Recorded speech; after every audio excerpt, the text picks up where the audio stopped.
So this is squirrel corn. Looks like a little white bleeding heart. It's often confused for Dutchman's breeches, which is over here. You might notice that this is not completely, it looks more like pants hanging. It doesn't have the heart shape on top. And those are something that are, too, they're easily confused because they're actually both in the same family. They're both, in fact, they're both in the same genus even, Dicentra, which means two-part, and it has to do with the main pollinators being bumblebees. They have to be able to pull the two spurs apart in the bottom to get in to properly pollinate it. Now, some things cheat and go in the back, but this is a beautiful spring ephemeral wildflower, both of these, and they both have toxins in them, so that, I think it's a cordalis, something that other members of the family have, and what ends up happening is that protects them. I believe it affects animals' hearts, and that makes it a little bit more difficult for animals to consume them. In fact, sometimes these are both called, especially Dutchman's breeches, which is much more common, lamb's kill. But again, very rarely does it actually cause any real issues.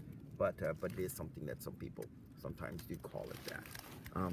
But again, it's a beautiful spring wildflower. Comes out before the trees leaf out. It'll have to do everything: produce leaves, collect enough energy to store in its rootstock, produce flowers, and hopefully get pollinated.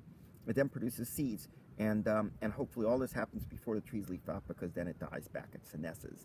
It's a spring ephemeral, so it's fleeting. It goes right back into the ground.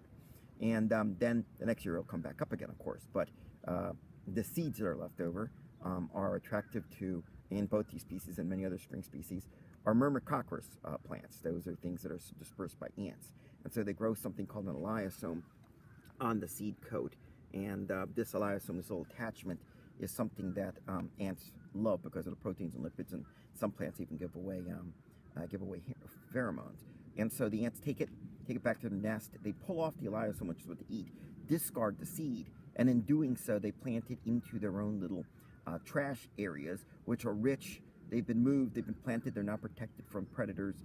So ants are the main reason for about 30% of our spring wildflowers, including the members of this family, Dutchman's breeches and the squirrel corn. So a very neat little plant. And again, like, think about the difference again.